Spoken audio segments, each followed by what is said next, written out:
শুনলে আশ্চর্য হবেন। আমি যখন আল্লাহর আকার আল্লাহরে দেখা যায় বলেছি, আমার বাড়িঘর ভেঙে চুরমার করে দেওয়া হয়েছে, কারণ আল্লাহকে দেখা যায় না। আমার বিরুদ্ধে কেস হয়েছে, কারণ আমি আল্লাহকে দেখলাম কেন। তখন আমি আপনাদের মতিঝিলের টিএনটির সামনে রাস্তায় স্টেজ করি প্রকাশ্যে।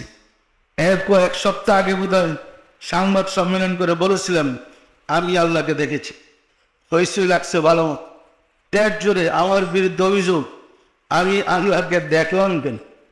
অবস্থাটা এমন বানাইছে আল্লাহকে দেখে কত মহাপাপ করলো। তখন আমি বলেছিলাম আল্লাহকে দেখলে যদি পাপ হয়, ইমান হারা হয়, তাহলে কি শয়তানকে দেখলে মানুষ ইমানদার হবে? আমি কিন্তু আমার দলিলের উপরে প্রতিষ্ঠিত ছিলেন। হাজারো ঝড় বাড়িঘর লুটতরাজ আপনারা জানেন, দেওয়ানবাগকে জ্বালাইয়া পরে মেসাগুলো করে দিছে, কোটি কোটি টাকার সম্পদ ধ্বংস করেছে। আর দৈনিক পত্রিকাগুলো মজা পাইছে দেওয়ানবাগের বিরুদ্ধে।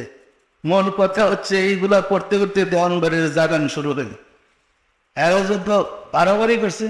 আমি তো সিরিয়াস কথাবার্তা বলছি, পরিষ্কার না পরিষ্কার নয়। সম্মানিত আশেকের ছেলেরা,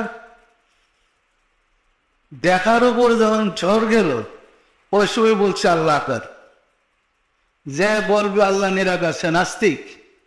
আরেকটা সংবাদ দাম লাগছে যখন ভালো হাতি লাগুক, জঙ্গল পরিষ্কার বেরোল। আমি প্রমাণ করেছি আল্লাহ আকার পরিষ্কার।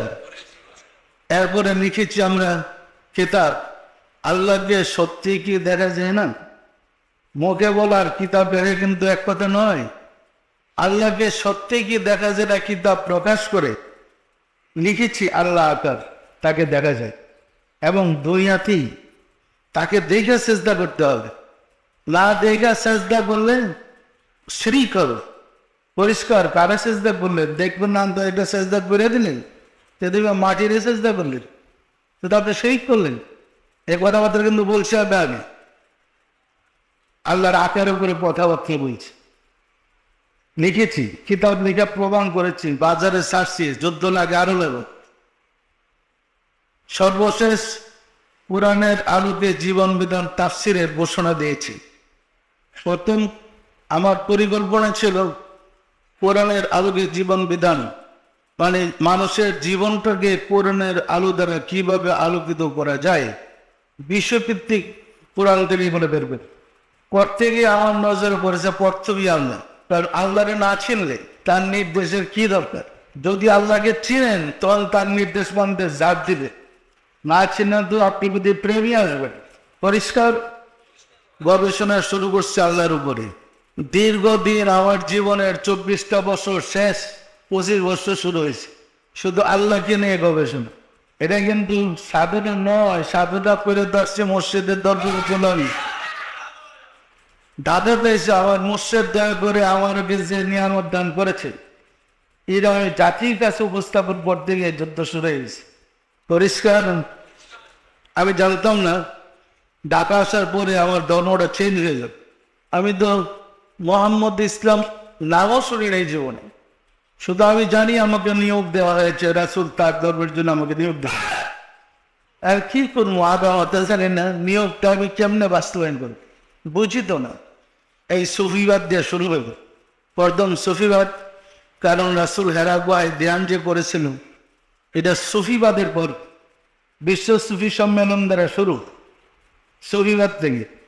9 বছরের সুফিবাদ করার পরে রাসূল যে রাসূল হলেন এবং রাসূলকে যারা ভালোবাসে তারা যে আসে, এটা প্রমাণ শুরু হইল আশিকের রাসূল দিয়ে। রাসূল কিন্তু রাসূল ততদিন প্রকাশ পায় নাই যতদিন সুফি নাম হয়েছে। হেরা গুহায় 15 বছর করার পরে ওনার কাছে রাব্বুল আলামিন সরাসরি এসে ওই করেছেন। তখনই আল্লাহর নূরের আলো দ্বারা নিজেকে আলোকিত করার পরে মোহাম্মদ ইসলাম শুরু করেছেন। পরিষ্কার। পরিষ্কার না পরিষ্কার না? আমরা কিন্তু সুফিবাদ দিয়ে 9টা বিশ্ব সুফি সম্মেলন করেছি। কোনো কাল্পনিক নয়, কারোর পরামর্শে নয়। আমিও জানতাম না সুফিবাদ আবার কি, কিন্তু সূর্য যেমন আপন গতিতে উঠতেছে, কেউ উঠাইতেছে না, আবার ডুবতেছে, কেউ ঠেলতেছে না, তার গতিতে সে পরিচালিত। আমাকে মহান রব্বুল আলামিন এবং তার হাবিব তাদের গতিতে আস্তে আস্তে চালাইতেছে, আমিও চলতেছি। চলতে চলতে এসে একটা সময় শুরু হলো ইসলাম দুই দ্বারায় বিভক্ত, মোহাম্মদ ইসলাম, এজিদ ইসলাম। আমি তো নামও শুরু এজিদ ইসলাম ঠিক, কিন্তু আমার দ্বারাই বলাইতেছে। আমি আপনাদেরকে বুঝাইবার জন্য বলেছি, একটা মানুষকে যখন জিনে আসর করে, একটা মূর্খ লোক কিছু জানে না, জিন তার মুখ দিয়ে কথাবার্তা বলতে থাকবে, বলছি না বলে নাই, কিন্তু জিনটা ছেড়ে দিয়ে সে বলতে পারে না কি বলছে। জিন ছেড়ে দিলে আর বলতে পারে। ওই রকম দেখা গেছে যে একটার পর একটা আমি বলছি, তো কথা তো আর আমার না। কারণ এখানে এসে বসে রাখ পর্যন্ত আমি কিচ্ছু জানি না কি বলবো, বসলেই বয়ান শুরু হয়ে যায়। আমি কি বুঝে বলতে পেরেছি?